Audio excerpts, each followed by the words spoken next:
Bij Iepen loftzwembad de Saint-Stjerren in Halm ben ze druk aan het skimmeitje. In verband met het coronavirus zucht de voorbereiding er oors uit als normaal.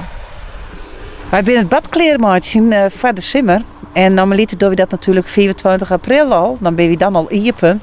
En we proberen het nou voor 1 juni, en dat redden we wel, kleer te krijgen. Sowieso is het eerst een week het wetter erin litten. Een week skimmeitje. Een week vullen van het wetter. En dan nog opwarming van een week. Dus wij zijn nog even bezig.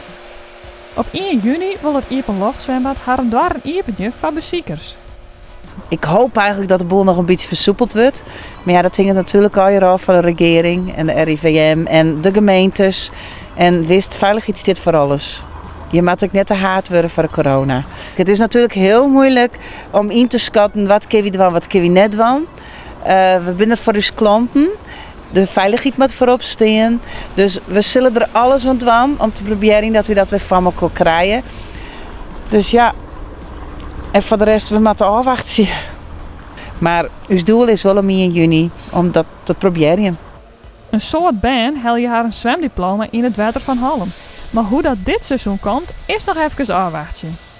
Nou, dat ben ik nog aan het uitzoeken. Om in hoeverre kunnen we dat doen? Wat binnen eisen. We gaan natuurlijk wel een mooi protocol al krijgen. Er zit zo nou en dan nog wel wat jekken en egen aan. Maar we willen het wel realiseren. De aanronde jaren kwamen een soort zwembaden in de regio in de problemen. Hoe oors is dat bij de Saint-Stjerren? Ja, uw zwembad gaat super.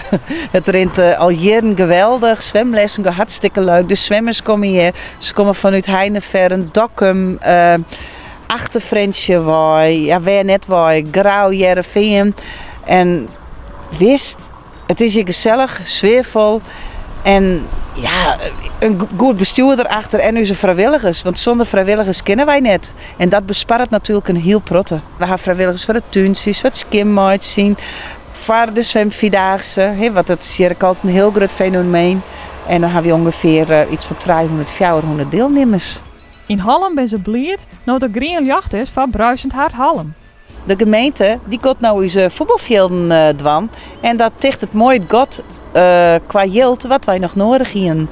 Dus daar heb ik een heel grote vrijwilligers mee bezig geweest. Jaren. Ik denk wel 6 hier.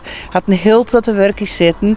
En het is van elkaar. En natuurlijk is dat geweldig. Keetsen, voetbal en zwembad. Samenwerken met een nieuw gebouw. En ja, samen is die sterk, hè.